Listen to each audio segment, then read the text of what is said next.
मित्रों, नवनीत की चैनल में आपका स्वागत है। नवनीत की चैनल में आपको हिंदी प्रेरणादायक स्टोरी मिलेगी। नवनीत की चैनल को लाइक करें, शेयर करें और चैनल को सब्सक्राइब करना न भूलें। चांदनी का श्राप, प्रेम और बलिदान की गाथा। भाग एक। हिमालय की तलहटी में स्थित चंद्रगढ़ राज्य अपने प्राकृतिक सौंदर्य, घने जंगलों और विशाल महलों के लिए प्रसिद्ध था। राजा आदित्य सिंह का शासन था, जो न केवल वीर योद्धा थे, बल्कि अपनी प्रजा के प्रति न्यायप्रिय और करुणाशील भी थे। परंतु उनका निजी जीवन उदासीन था। उनके जीवन में सच्चे प्रेम की कमी थी, जिसे वह खुलकर स्वीकार नहीं करते थे, लेकिन उनके करीबियों को यह महसूस होता था। राजा आदित्य सिंह का अधिकतर समय युद्धों, न्यायसभा और अपने राज्य के कार्यों में व्यस्त रहता था। लेकिन गहरी रातों में जब सब सो जाते, तो आदित्य सिंह महल के सबसे ऊंचे मीनार पर जाकर दूर पहाड़ों को देखते रहते। वहां एक खास जगह थी, दक्षिणी जंगल। वह जगह उनके लिए हमेशा एक रहस्य थी। एक दिन राजा आदित्य सिंह ने तय किया कि वह दक्षिणी जंगल के बारे में जानने निकलेंगे।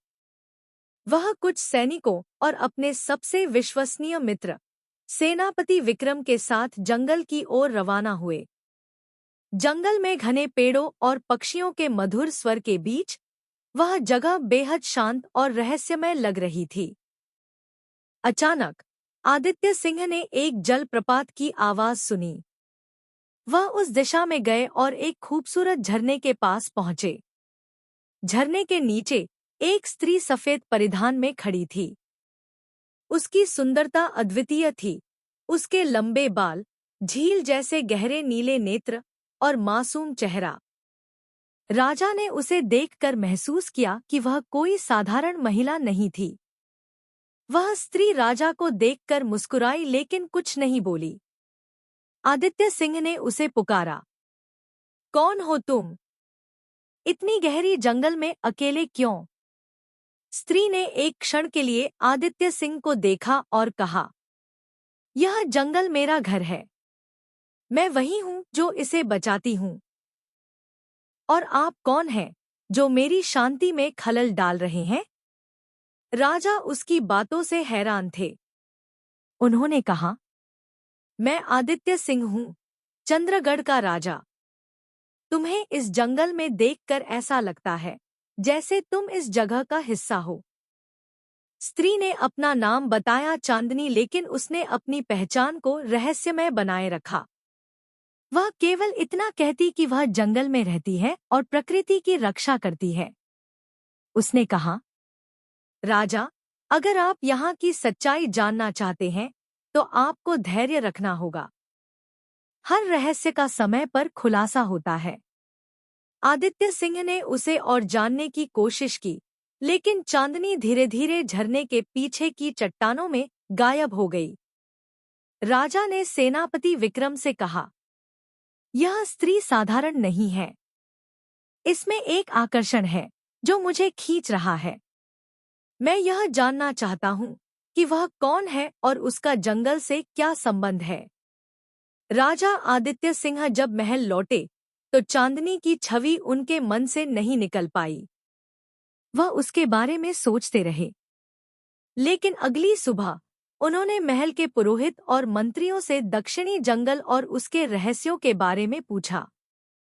पुरोहित ने उन्हें बताया, दक्षिणी जंगल में चांदनी नाम की एक रहस्यमयी स्त्री रहती है, जो अपने रूप और शक्ति के लिए प्रसिद्ध है। किंवदंती है कि वह कोई साधारण स्त्री नहीं है, बल्कि जंगल की देवी है। लेकिन उससे जुड़ी एक चेतावनी भी है। जो भी उसके करीब जाता है, उसका जीवन बदल जाता है। यह सुनकर राजा और अधिक उत्सुक हो गए। उन्होंने मन ही मन तय किया कि वह चांदनी से दोबारा मिलेंगे, चाहे इसके लिए उन्हें किसी भी हद तक जाना पड़े। उस रात राजा को सपना आया। उन्होंने देखा कि चांदनी उन्हें पुकार रही है, लेकिन उसके शब्द स्पष्ट नहीं थे।